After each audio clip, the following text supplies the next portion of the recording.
नमस्कार, मैं doctor Kritika Jyoti Namdev, assistant professor botany, government KH college Joharpur.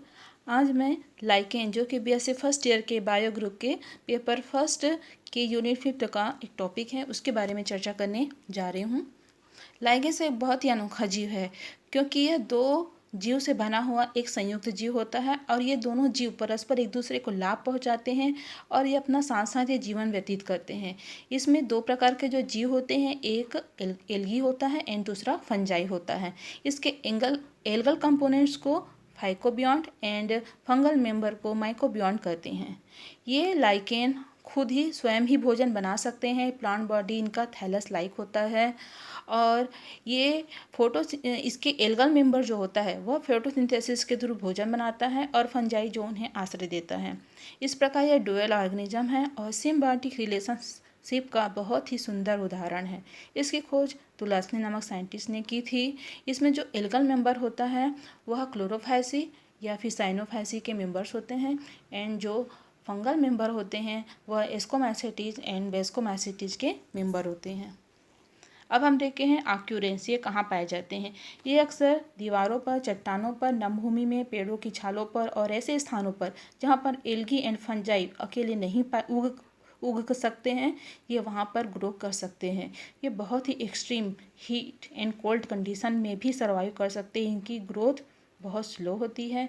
यह भारत के विभिन्न स्थानों पर उगते हुए पाए जाते हैं, लेकिन मुख्यतः ईस्टर्न हिमालय, दार्जिलिंग, गैंगटोक, नैनीताल में ये बहुतायत से पाई जाती है।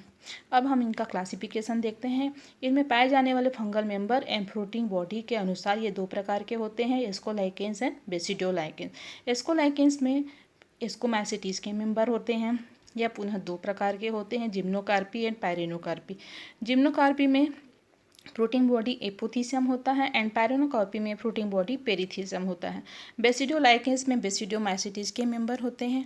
अब इनमें इनके हैबिटेट के आधार पर हम इनका क्लासिफिकेशन देखते हैं, जो कि 6 प्रकार के होते हैं। फर्स्ट इज एक्सिकोलस, जो कि अक्सर स्टोन्स में एंड रॉक्स में ग्रो करते हुए पाए जाते हैं, जिसका एग्जाम्पल है डर्मेटोकार्पन एंड जैंथोरिया। सेकेंड इज कॉर्टिकोलस, ये पेड़ों की छालों पर उगने वाले लाइकेंस होते हैं, असनिया, पार्मेलिया। थर्ड इज टेरिकोलस, ये सॉइल में पाए जाने वाले लाइकेंस हैं, क्लाइडोनिया।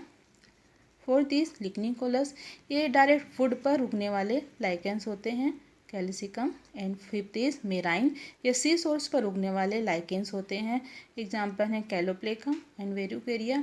इसी प्रकार 6 है फ्रेश वाटर लाइकेन, ये ताजे पानी में हार्ड सेलिसियल चट्टानों में उगने वाले लाइकेन हैं, एग्जाम्पल है इफेबा एंड हाइमेनेलिया।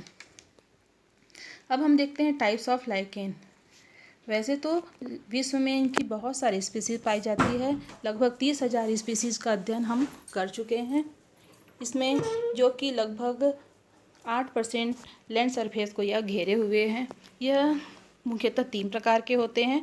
फर्स्ट इज क्रस्टोस लाइकेन, यह लाइकेन स्टोन्स एंड बार्क पर उगते हुए पाए जाते हैं। इनका थैलस बहुत पतला, क्रस्ट लाइक या पपड़ी के समान होता है, एग्जाम्पल है लेसिडिया एंड राइजोकार्पम।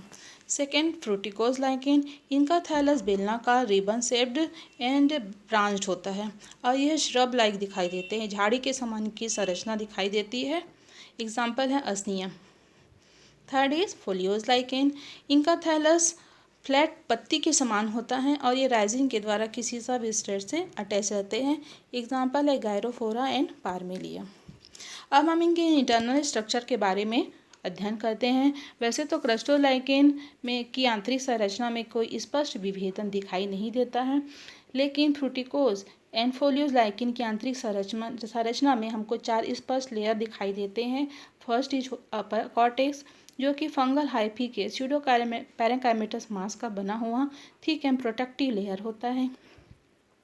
दूसरा लेयर एल्गल जोन होता है, जिसमें साइनोफाइसी या क्लोरोफाइसी के मेंबर्स के फिलामेंट पाए जाते हैं। कुछ फंगल हाइफी भी इसमें पाए जाते हैं।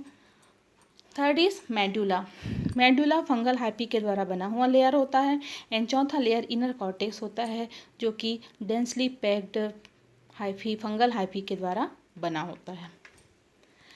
अब हम देखते हैं इनके थैलस में कुछ स्पेशल कैरेक्टर्स भी पाए जाते हैं। First is isidia. ये काले रंग के पेपिलानुमा भार होते हैं जो थैलस की अपर सरफेस पर पाए जाते हैं। ये फोटोसिंथेसिस के द्वारा भोजन बनाते हैं। Second is सिफेला।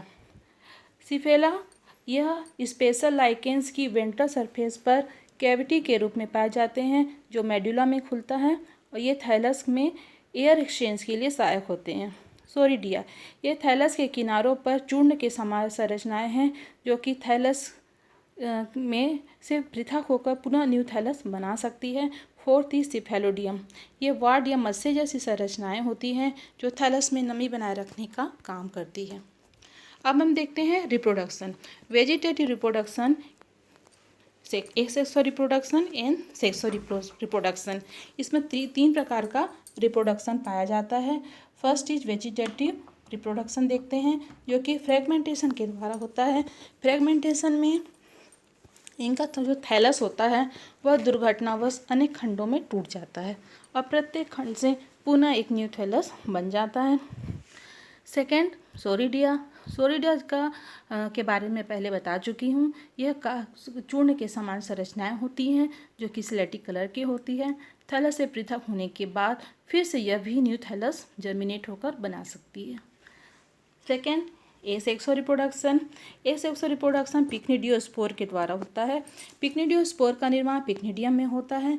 फेवरेबल कंडीशन में पिक्निडियम से यह पिक्निडियोस्पोर बाहर निकल कर जर्मिनेट होकर फिर से न्यू थैलस बना सकते हैं।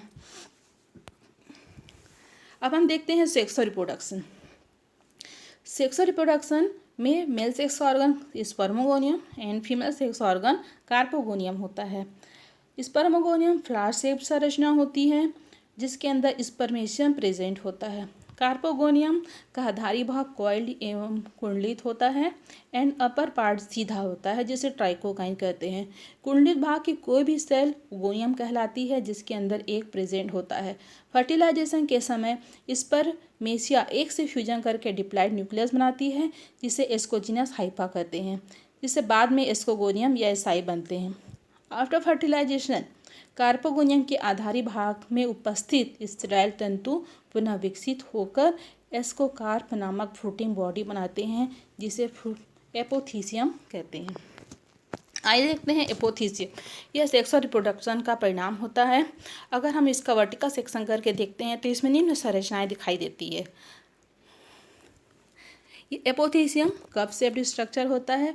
इसके आधारी भाग में हाइमेनियम लेयर होता है जिसमें बहुत सारे acai and sterile paraphysis present होते हैं। प्रत्येक एसाई में 8 एस्कोस्पोर होते हैं और ये एस्कोस्पोर एस्कस से मुक्त होने के पश्चात फेवरेबल कंडीशन में जर्मिनेट होकर फिर से न्यू थैलस बना सकते हैं और बाकी इसकी सभी संरचनाएं वेजिटेटिव थैलस के समान होती हैं। आइए देखते हैं इम्पोर्टेंस ऑफ लाइकेन। वैसे तो बहुत सारे इनकी इम्पोर्टेंस हैं, कुछ इम्पोर्टेंस का अध्ययन हम करते हैं तो इसमें बहुत सारी एक्टिविटीज़ पाई जाती हैं। First is antimicrobial and antibacterial activities. एक अनुमान के आधार पर लगभग 50% लाइकेंस में एंटीबायोटिक प्रॉपर्टी पाई जाती है। असनिया एंड क्लेडोनिया से प्राप्त एसनिक एसिड का उपयोग एंटीबायोटिक के रूप में किया जाता है। इसी प्रकार evernic acid, vulpinic acid and usnic acid gram positive bacteria की ग्रोथ को इनहिबिट करता है। इसी प्रकार सेरेना एंड कैरोप्लेका में एंटीफ्यूगल एक्टिविटी पाई जाती है। इसी क्रम में रेमेलिना कैलेस्ट्री में एरिना वायरस के against antiviral activity and Peltigera कोलिमा में एंटी ट्यूमर एक्टिविटी पाई जाती है।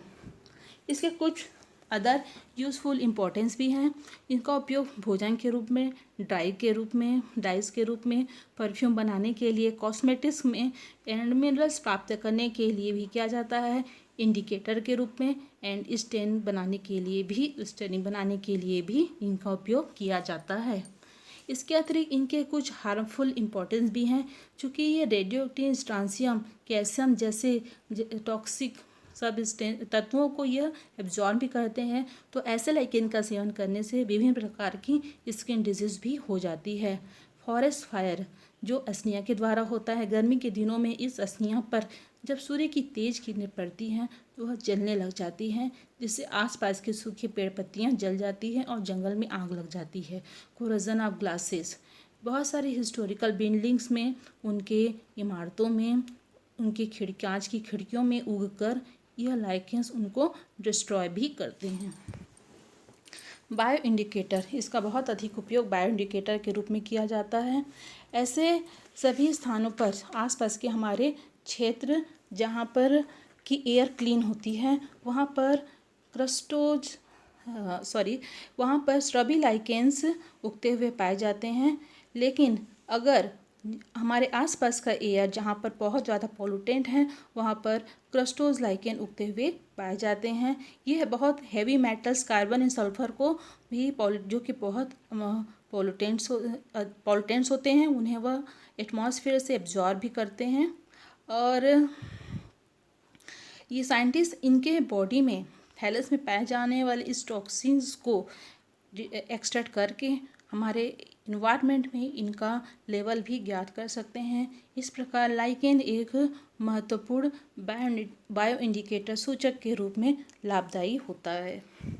आइए देखते हैं इनके कुछ फोक एंड ट्रेडिशनल उपयोग। लाइकेन का उपयोग फोक एंड ट्रेडिशनल मेडिसिन के लिए भी किया जाता है, जैसे लेबोरिया पल्मोनेरिया परमेलिया का उपयोग पल्मोनरी एंड क्रेनियल डिजीज के लिए किया जाता है। इसी प्रकार जैंथोरिया पेरिटीना का उपयोग जॉइंटिस के लिए, पेल्टीजीरा कैरिना का लिवर टॉनिक एंड लैक्सेटिव के लिए किया जाता है।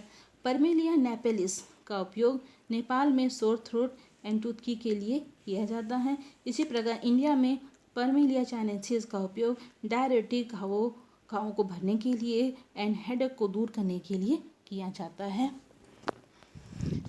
ये कुछ लाइकेंस के डायग्राम्स हैं। Thank you.